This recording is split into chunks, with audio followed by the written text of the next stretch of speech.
नमस्कार friends, visa to explore में आपका स्वागत है। मैं हूं आपका होस्ट हरीश बाली। इस समय हम कटक में हैं। उड़ीसा टूर का आज हमारा डे 17 है। कटक से हमने अपनी जर्नी की शुरुआत करी थी, उसके बाद साउथ उड़ीसा, वेस्टर्न उड़ीसा, ऐसे पूरी जर्नी करके हम वापस इस समय कटक लौटकर आ चुके हैं।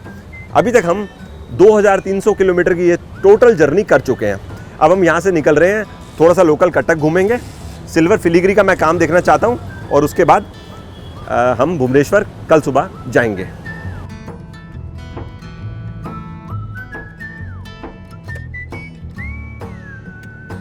सिल्वर फिलीग्री का काम कैसे होता है ये देखने के लिए हम पहुंचे नया सड़क। यहाँ आके हमें पता चला ज्वेलरी शॉप्स तो बहुत सारी हैं, कम से कम 50 या 100 दुकान होगी जो गोल्ड और सिल्वर ज्वेलरी पे काम करती है। लेकिन अगर आप सिल्वर फिलीग्री का काम होते हुए देखना चाहते हो, कारीगर से मिलना चाहते हो, तो आपको या तो मोहम्मदी बाज़ार जाना पड़ेगा, यहाँ से 1.5 किलोमीटर पे है, या आप मोहम्मदी बाज़ार के पास ही अलीशा बाज़ार है, वहाँ पे चले जाइए। अब हम अलीशा बाज़ार की ओर जा रहे हैं।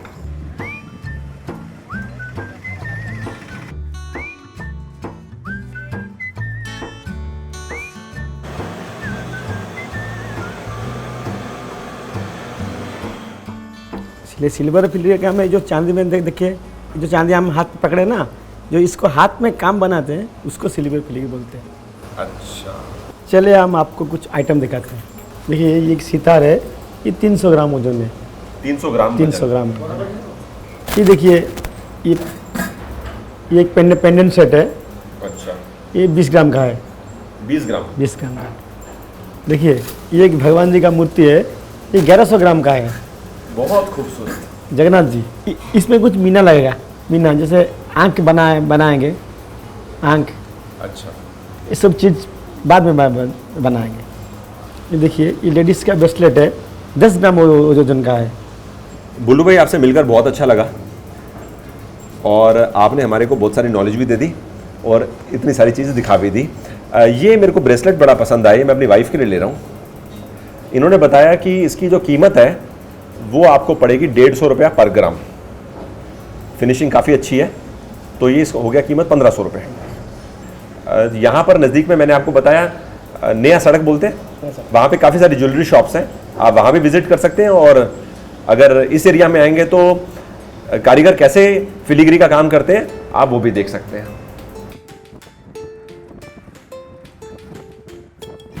आप कटक आएंगे तो यहाँ का फेमस दही बड़ा आलूदम कैसे मिस कर सकते हैं। इस समय हम ईश्वर मौसा के यहाँ पर दही बड़ा आलूदम खाने आए। मैंने बनते हुए देखा, इन्होंने दही बड़ा पे आलूदम तो डाला, साथ में घुगनी भी है, इसमें दही भी है, मिर्च भी है, हल्के से मसाले भी हैं और लास्ट में ऊपर भुजिया भी डाली। अभी तक उड़ीसा टूर में मैंने काफ़ी जगह दही बड़ा खाया है और जहाँ जहाँ मैंने दही बड़ा खाया बिना मसाले के मैंने ज़्यादा इंजॉय किया। यहाँ पर काफ़ी सारी चीज़ें डालने से ना मेरे को लग रहा है कि एक मसालेदार चाट सी बन गई है। शायद मेरे को वो वाला टेस्ट ज़्यादा पसंद आया। बाकी जो आज से पहले खाया वो एकदम अलग चीज़ थी, ये चीज़ अलग है। ओवरऑल डिसेंट टेस्ट, लेकिन जो मैंने पहले खाया वो मैंने ज़्यादा इंजॉय किया, जिसमें मसाले ना के बराबर थे।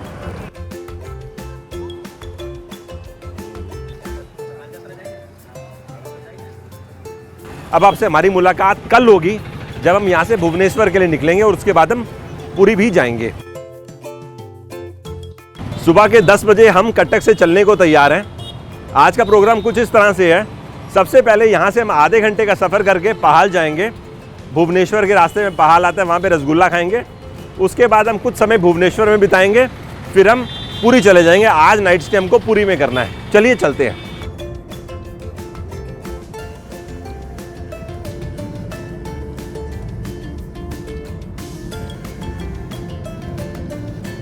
ये 3 किलोमीटर के दायरे में कम से कम 100 दुकानें ऐसी होंगी जो रसगुल्ला बेचती हैं, जिनमें से एक दुकानदार हमारे साथ हैं। लोग आते हैं, बसें रुकती हैं और सब लोग रसगुल्ला एंजॉय करते हैं। तो कितने साल पुराना यहाँ पहाल पे रसगुल्ला का काम है? तो आपको तो पता है 100 साल हो गए हैं। 100 साल से लोग यहाँ पे रसगुल्ला खा रहे हैं। रसगुल्ला के अलावा छेना पोड़ा भी है। तो भाई साहब आप हमारे को 2 रसगुल्ला दीजिए खाने को। लो जी।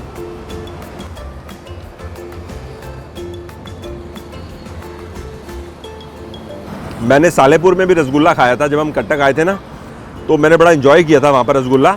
ये ठीक है, सालेपुर वाला मेरे को टू बी फ्रैंक ज़्यादा अच्छा लगा था। फिर भी जब आप भुवनेश्वर कटक हाईवे से गुजर रहे होंगे तो अब हॉल्ट करके 1 या 2 रसगुल्ला एंजॉय कर सकते हो। ये रसगुल्ला स्पॉन्जी है सालेपुर रसगुल्ला के मुकाबले में।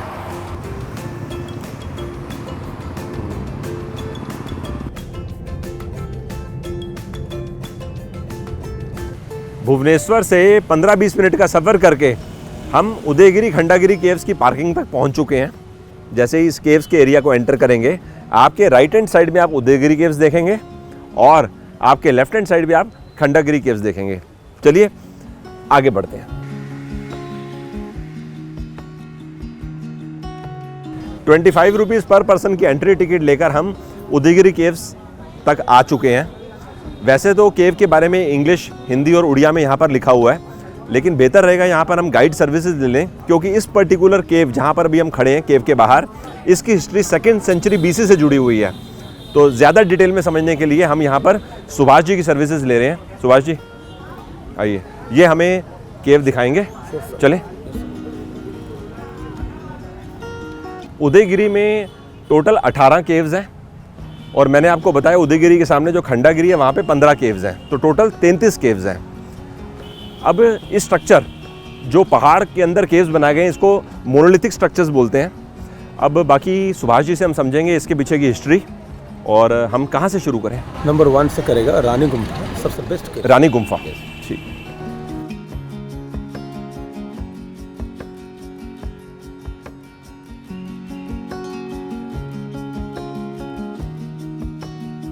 रानी गुम्फा के बाहरी द्वारपाल, सामने इन्होंने स्कल्पचर दिखाया हमारे को, राजा रानी, दोनों तरफ दासियां और उसके राइट हैंड साइड में म्यूजिशियंस। सुभाष जी ने हमें बताया नीचे और ऊपर मिला के ना, सामने जो आप सेल्स देख रहे हैं ऐसे 24 सेल्स हैं। तो यहाँ पर जो ऋषि मुनि हुआ करते थे, संत हुआ करते थे, वो तपस्या करते थे, ध्यान करते थे, तो रानी उनकी सेवा किया करती थी। तो इसके लिए इसका नाम है रानी गुम्फा। गुम्फा वर्ड का मतलब होता है गुफा। इस तरह के मॉन्यूमेंट या हिस्टोरिकल स्ट्रक्चर को देखने और समझने के लिए आपको क्या है, इमेजिन करना पड़ता है। तो हम समझने की कोशिश कर रहे हैं 2000 साल पहले ये जगह जहां पर अभी हम खड़े हैं, बैठे हैं, बहुत बड़ा पहाड़ था। यहां पर 10 फ्लोर बनाए गए। कुछ समय बाद 8 फ्लोर अर्थक्वेक की वजह से नीचे गिर गए, अभी 2 फ्लोर्स हैं। तो सोचो आप कैसे बनाए होंगे, कितना समय लगा होगा, और ऊपर से आर्किटेक्चर, पहाड़ को काट के ऐसे बनाना, बहुत खूबसूरत। इको के लिए 17 मीटर की जगह चाहिए और ये जगह 1.5 मीटर है। देख लीजिए। वक्रतुंडम महाकाय सुरकोटि समप्रभा निर्विघ्नं कुरु मे देवो सर्वकार्येषु सर्वदा। इन्होंने मेरे को बड़ी इंटरेस्टिंग चीज बताई है। जब हम धौलीगिरी गए थे तो वहां जो हमने इंस्क्रिप्शंस देखी थी वो राजा अशोक की थी और वो थी बुद्धिज्म के बारे में। अब यहां पर जब हम आए हैं तो यहां पर हम जैनिज्म पे इंस्क्रिप्शंस देख रहे हैं जो कलिंगा राजा ने करवाई। 273 BC में ये इंस्क्रिप्शंस कराई गई। कौन सी भाषा है ये? पाली भाषा। अच्छा। ब्राह्मी लिपि। जैनी में 24 तीर्थंकर होते, हर कोई तीर्थंकर की सिंबल होते। जो तीर्थंकर नंबर अंतिम थे वो थे महावीर और उनके सिंबल होता है शेर। ये है शेर गुफा।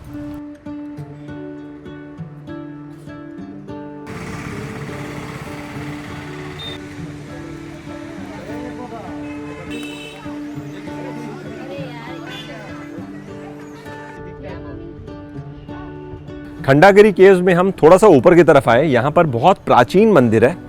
अभी मंदिर में जाके मैंने माथा टेका। यहाँ पर माँ काली और माँ दुर्गा विराजमान हैं। दोनों के 12-12 हाथ हैं। हमें पंडित जी ने बताया महर्षि परशुराम जी यहाँ पर आए थे, उन्होंने तपस्या की थी। हाँ, त्रेता युग में परशुराम यहाँ आया था तपस्या करने के लिए माँ काली के पास और दुर्गा जी के पास। जय माँ काली, जय माँ काली, जय माँ दुर्गा। खंडागिरी केव्स में 15 केव्स हुआ करते थे, लेकिन समय के साथ वो गिर गए। आज यहाँ पर केवल पहाड़ हैं, आप पीछे देख सकते हैं। मेरी राय में जब आप यहाँ पर आएंगे गाइड सर्विस ज़रूर लीजिए। गाइड चार्जेस हैं 500 रुपीज़, जिसमें वो आपके साथ 1 से सवा घंटे का समय बिताते हैं और आपको हर चीज़ बारीकी से समझाते हैं। बहुत बहुत धन्यवाद, आपने काफ़ी अच्छे से हमको दोनों केव्स दिखाए, दोनों पहाड़ दिखाए और हर चीज़ को बहुत बारीकी से समझाया। थैंक यू जी, बाय।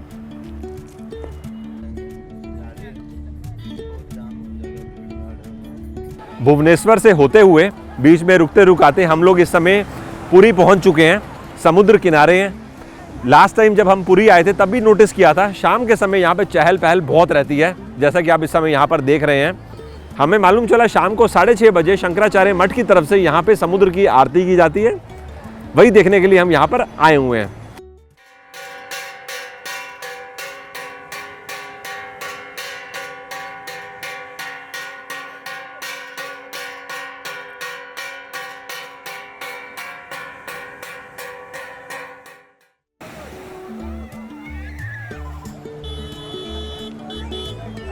आरती देख लेने के बाद हम थोड़ी देर बीच किनारे टहले।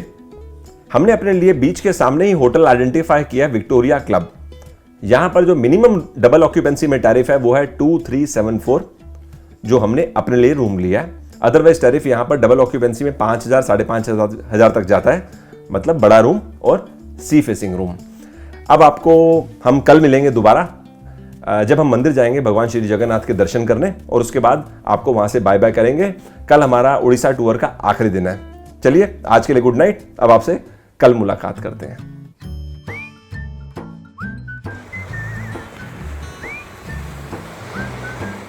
सुबह 8:30 बजे हम पूरी समुद्र किनारे खड़े हैं।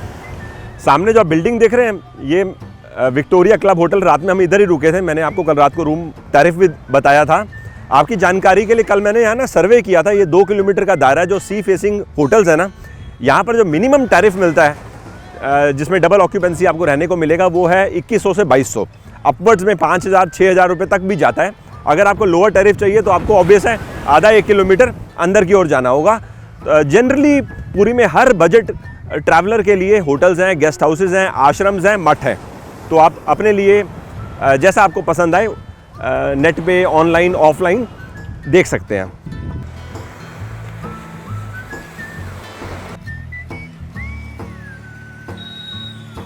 ओडिशा टूर की शुरुआत हमने भगवान जगन्नाथ मंदिर से करी थी। अच्छा हो गया हम पुरी लौटकर वापस आए, हमें यहां पर आके भगवान जगन्नाथ के दर्शन करने का सौभाग्य प्राप्त हुआ।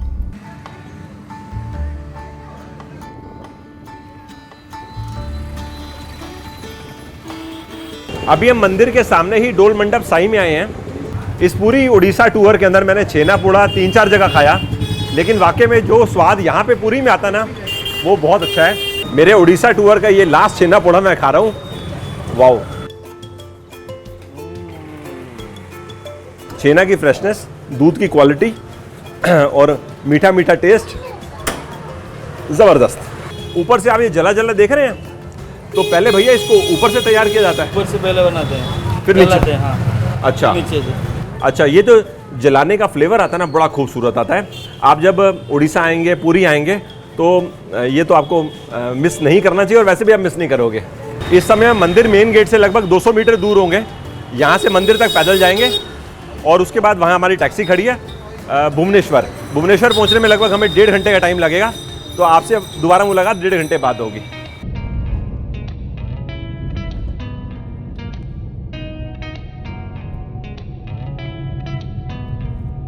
हम एयरपोर्ट पहुंच चुके हैं। इसके साथ हमारा उड़ीसा टूर एंड हो रहा है। अब आपको बाय बाय करने का समय आ चुका है। ये पूरी जर्नी जो आपने देखी हमने 19 दिन में करी है। 28 अक्टूबर को हम यहाँ पर आए थे और आज 15 नवंबर है। हमने बहुत एंजॉय किया। अगली बार जब मैं उड़ीसा आऊँगा तब मैं नॉर्थ साइड भी जाऊँगा, जो इस बार हमने पूरी तरह से मिस कर दिया। अब आप सोच रहे होंगे उड़ीसा के बाद हम कहाँ जाने का सोच रहे हैं, तो मैंने फाइनली तो डिसाइड नहीं किया कि कहाँ जाएंगे, लेकिन मेरे मन में है कि मैं कर्नाटका जाऊँ। बाकी अगले आने वाले कुछ दिनों में या कुछ हफ्तों में मैं वो भी डिसाइड कर लूँगा। जल्दी आपसे दोबारा मुलाकात होगी, तब तक के लिए bye bye. Thanks for your time.